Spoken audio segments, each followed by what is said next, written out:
Welcome to Mr. Giant Reacts and Ting and Ting and Ting. I'm Mr. Giant, and I'm back with another video for you all here and Ting. And this one is called History of the Dacians, Ancient Civilizations Documentary. And I haven't done a Kings and Generals reaction in a while, so I'm looking forward to this one. This is history, people, you know what I mean? Let's go ahead and YouTube and simmer and see what we could learn about the Dacians here.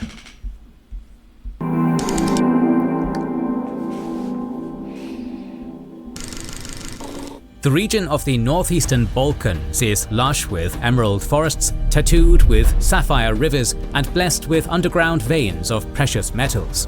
The region also borders the Black Sea, that bustling lake of Eurasian trade.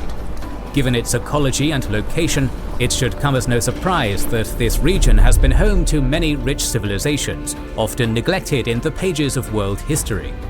One of these civilizations, known primarily for their adversarial relationship with the Roman Empire, are the ancient people known as the Dacians.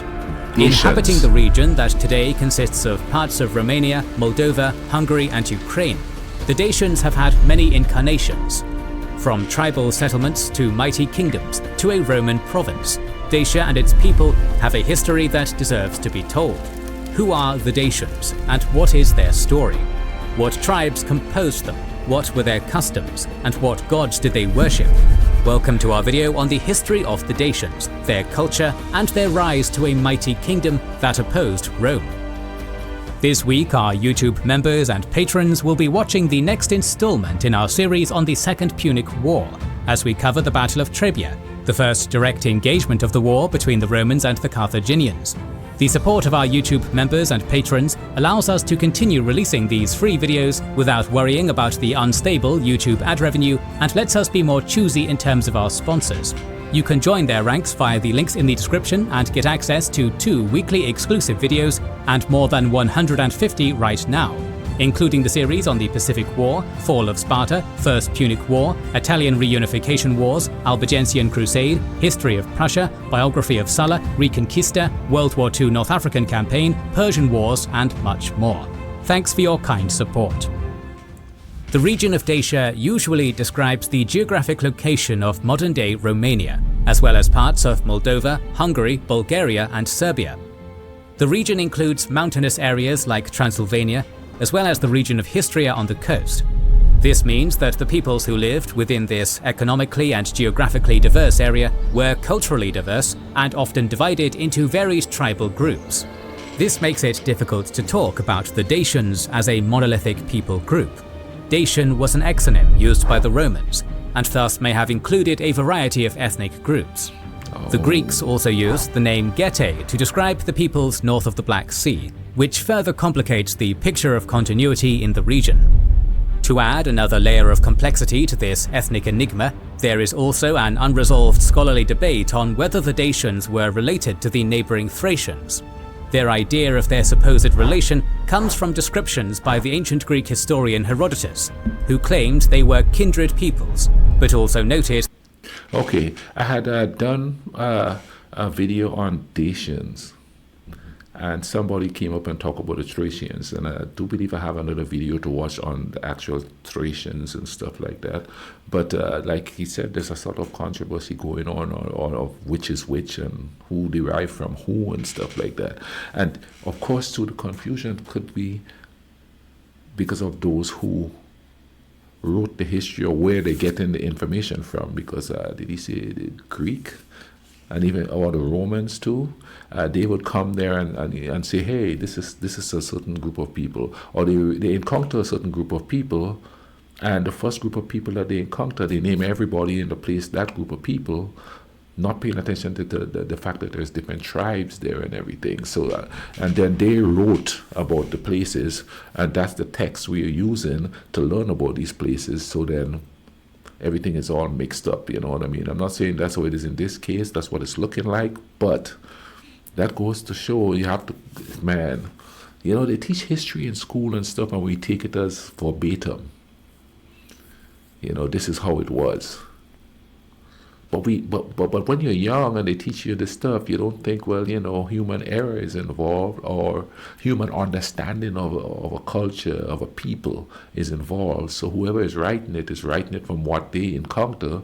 And the world is a big place, the land is a big place. There's people on there that this person who's writing about it haven't encountered. You know what I'm saying?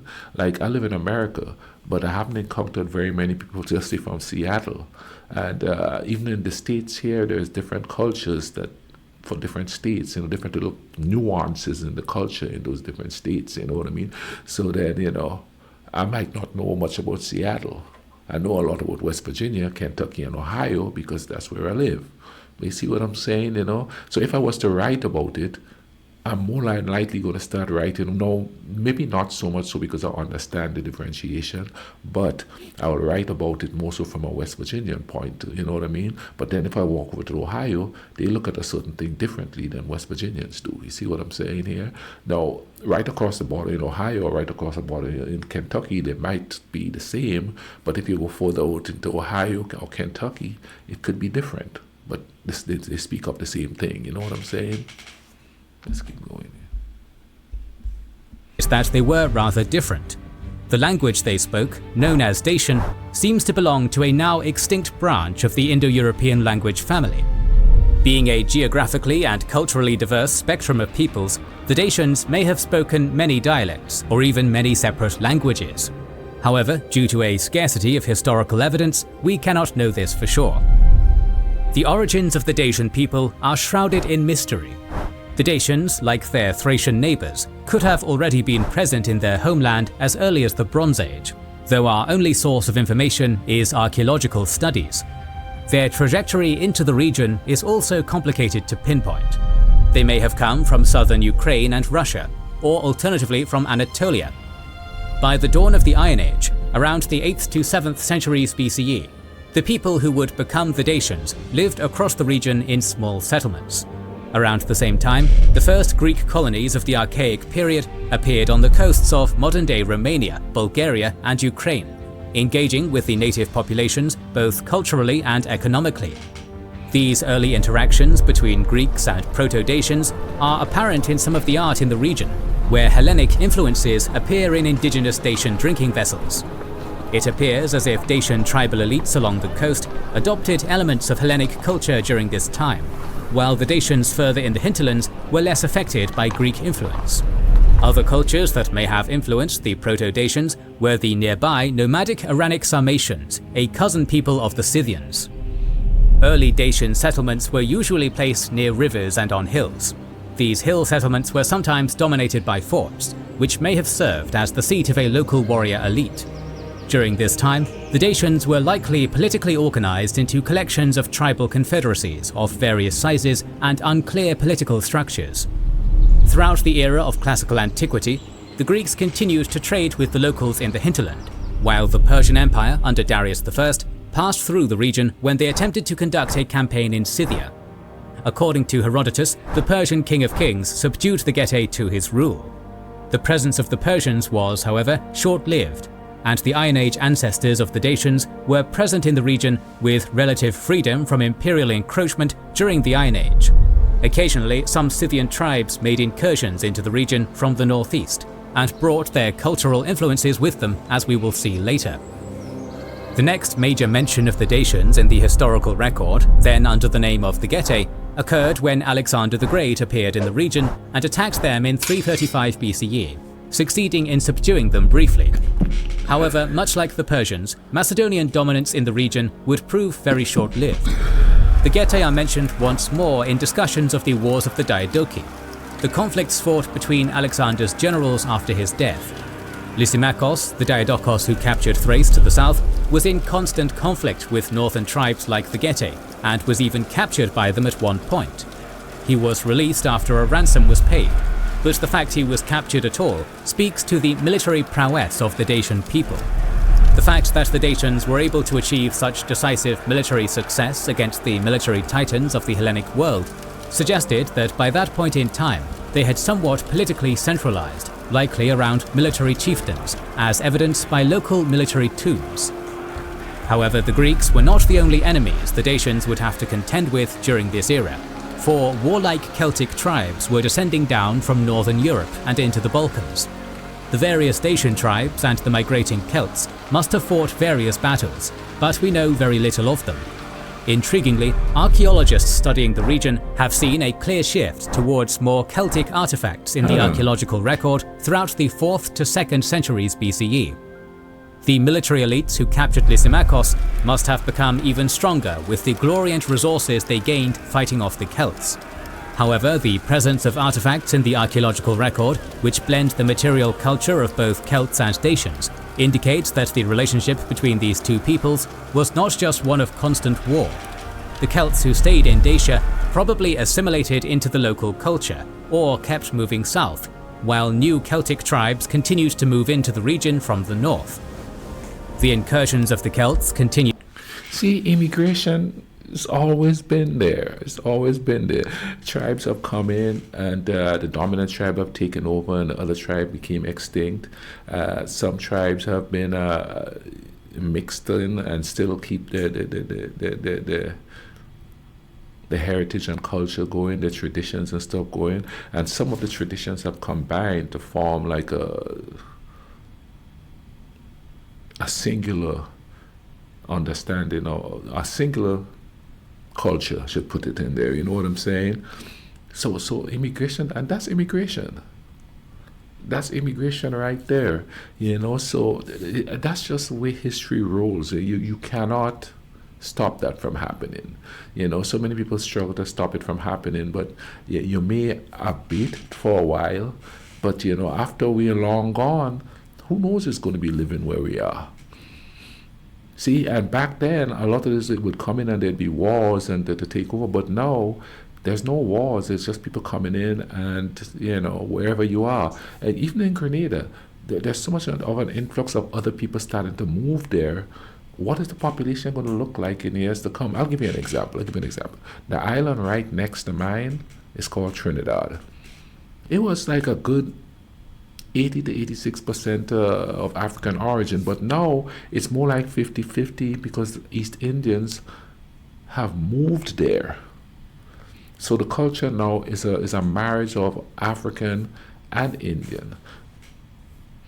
As a matter of fact, I might have it crossed over, but at one point they had somebody of Indian origin as the prime minister and somebody of African origin as the president. I know that might be switched around, but you know what I'm saying? So there's no telling what's going to happen in the future, you know what I mean? And people could fight it as much as they want to fight it, and they could do all the stuff they're doing, but the change is coming. It's going to come naturally, because not only with the people who are coming from the outside coming in, there's people from the inside going out. You know what I'm saying? Until the 1st century BCE, when the ever-increasing pressure of Celtic migration led to the formation of a military kingdom from whom the Dacian peoples got their name. It is unclear how this kingdom came to be. From what we can surmise from the historical sources, it was founded by a warlord named Burebista, who sometime around 84 BCE managed to gain enough support from religious and military elites to unite a large number of indigenous tribes under his rule. Using the combined resources of all the tribes, he initiated an invasion against one of the largest Celtic tribes in the Danube region, the Boii, and expelled them from the territory. Now having secured regions as far north as modern-day Hungary and Slovakia, Burebista captured the Greek colonies in modern-day Romania and Ukraine. He then moved south into Serbia, close to Roman territory. He even allied with Pompey in the Roman civil wars, after the latter recognized his land conquests in the Black Sea. This led Pompey's arch-rival, a certain Julius Caesar, to plan an invasion of Dacia, which he failed to initiate due to receiving 27 stab wounds on the floor of the Roman Senate. Burebista was probably assassinated in 44 BCE, and in the wake of his death, his kingdom splintered into multiple regional states, ruled by various independent kings. Some of these regional Dacian kings had diplomatic relations with Rome. One of them, a ruler named Cottaso, was due to marry Augustus Caesar's daughter, Julia, but he betrayed Augustus and instead allied with his rival Mark Antony. The rest of the 1st century BCE is very murky about Dacian history. What we do know is that some Dacian kings conducted raids into Roman territories during times when the empire was unstable, such as the Year of the Four Emperors, which no doubt further soured the Romans' attitude towards their northern Dacian neighbours. In 86 CE, a major war between the Romans and the Dacians was initiated by Emperor Domitian after the Dacian invasion of Moesia. The two forces clashed at the Battle of Tapae, in which the Dacians crushed their Latin adversaries, wiping out 2 entire legions. However, a second battle fought at this same location went the other way, resulting in a Roman victory. The war lasted for 2 years, until Domitian, faced with political troubles back in Rome, was forced to sue for peace. The war ended with the Dacians retaining their independence, but at the cost of their southern provinces, and them becoming a client kingdom of Rome. However, the northern border of the Danube was always seen as important for the Romans, and soon a new emperor, Trajan, decided to fully subdue the gold-rich region. In 101 CE, the Roman Empire under Trajan began their march into Dacia. During this time, the most powerful Dacian king was a man named Decebalus, who had been preparing for an inevitable Roman invasion by fortifying his capital of Samosatagusa. However, these preparations were ultimately for naught, for he was defeated in the Third Battle of Tapae, which forced him to sue for peace in 102 CE. 2 years later, a second Roman invasion occurred, which ended with a spectacular Roman victory outside Samosatagusa. This led to the annexation of most of Dacia into the empire. To commemorate his victory, Trajan erected his infamous column, which to this day remains as one of the most famous landmarks in Rome. The coming of Rome ushered in a new era in Dacia. In a move typical of Roman imperialism, the Romans were rather brutal in their suppression of native rebellions. Native Dacian cities like Samosatagusa appear to have suffered population losses until their eventual refounding as Roman cities. Native Dacian elites, primarily military and landowning aristocrats and priests, were culturally Romanized and integrated into Roman administrative structures. However, life for Dacian commoners in their hinterland villages probably did not change much. Gold mined from the bountiful ore deposits of Dacia became a crucial component in the production of Roman currency. Isn't that always the case? There's a big war, poor people fight the war, and then they're the forgotten group. Everybody's scrambling on the upper echelons to solidify their wealth and their safety and their family's safety. The rest of the population is left to survive and struggle by themselves. See, ain't nothing changed. Unfortunately, we seem to think that it's been done better. I mean, like poor people are getting taken care of, but it's, the population is usually, it stays the same. Nothing ever changes for the population, the regular people. It never does. The revolutions we had, nothing really changed. You know what I mean? Certain people had power. The people who didn't have power still don't have power. They're just working day to day trying to make ends meet, depending on the situation. Sometimes worse, sometimes better. After 101 CE, with the region's rich gold deposits being a significant reason why Rome was interested in conquering it in the first place. As Rome had not conquered all of Dacia, a section to the north became known as the Free Dacian Territory, where chieftains and petty kings continued to rule, such as in the region of the Carpii in modern-day Moldavia. These Free Dacian warlords occasionally conducted raids inside Roman territory, often with help from the nomadic Sarmatians.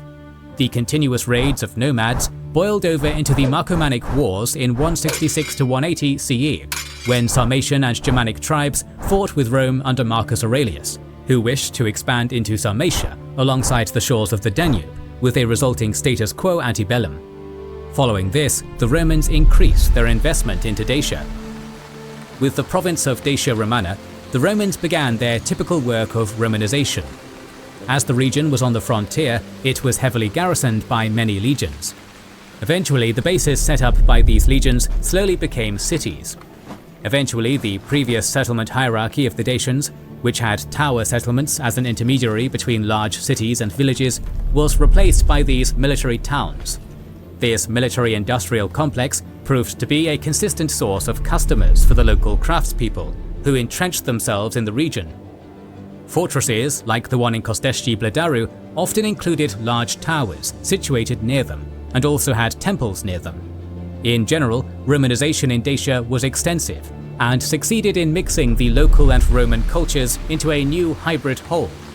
This continued until the 3rd century CE, when the province faced further Germanic invasions and was slowly abandoned by the Romans. Now let us discuss Dacian culture and religion, beginning with their skills in artisanry. The Dacians led the confluence of Celtic, Scythian, Roman and Greek cultural influences, and were notorious for their talent in craftsmanship.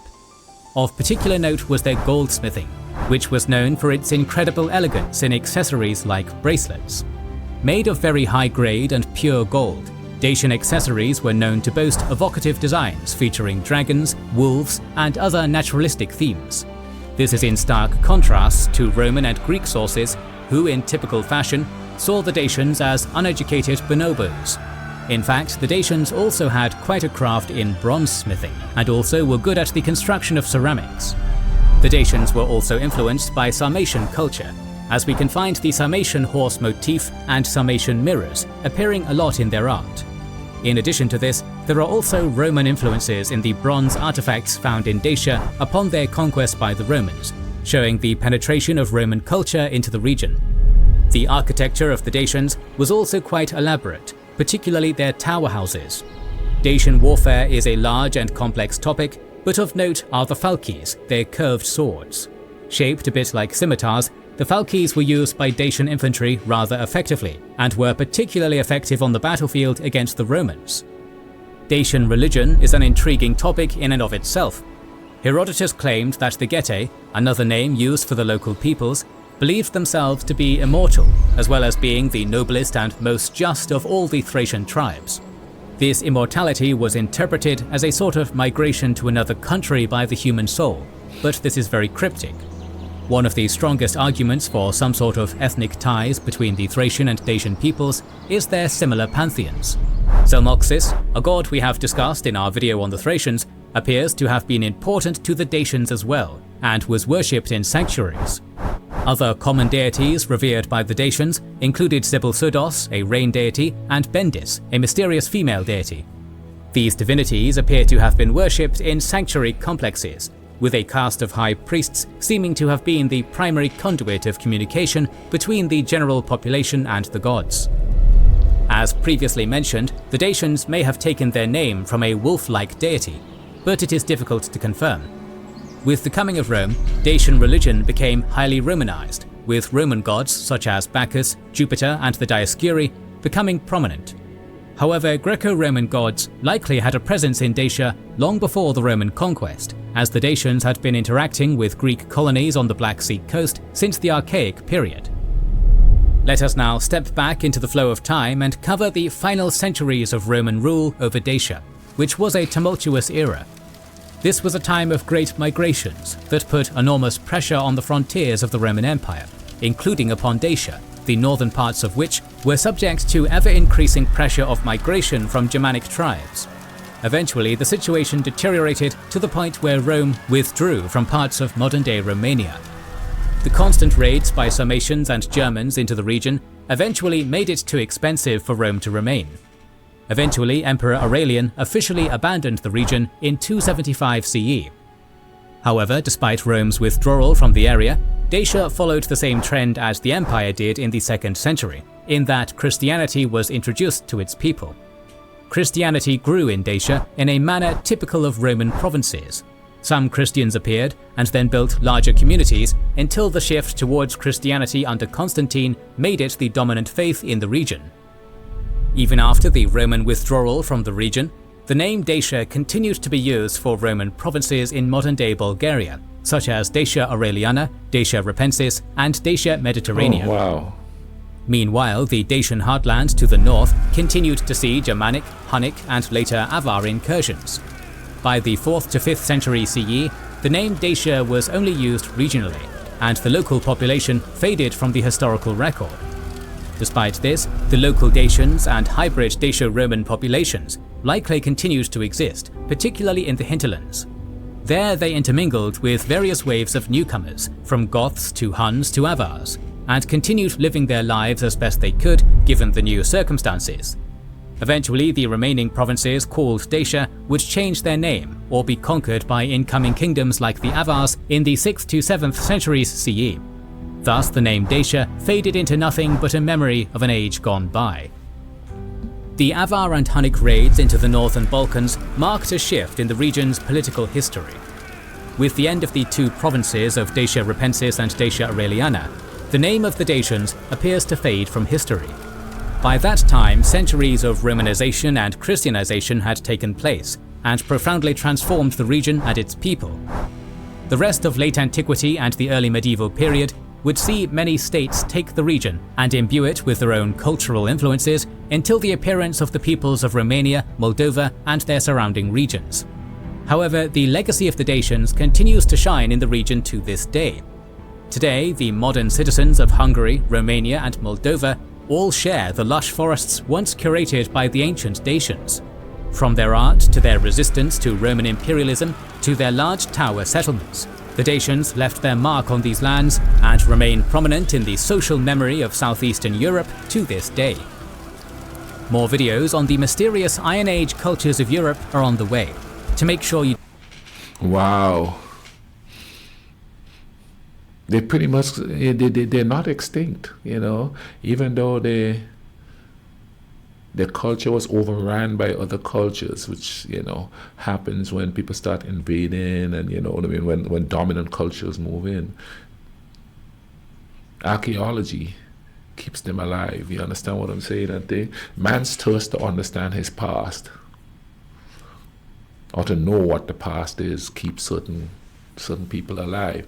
Now the Dacians, they seem to have a massive impact on the history and the culture for them to still be remembered, you know what I mean? So that's kind of cool and thing.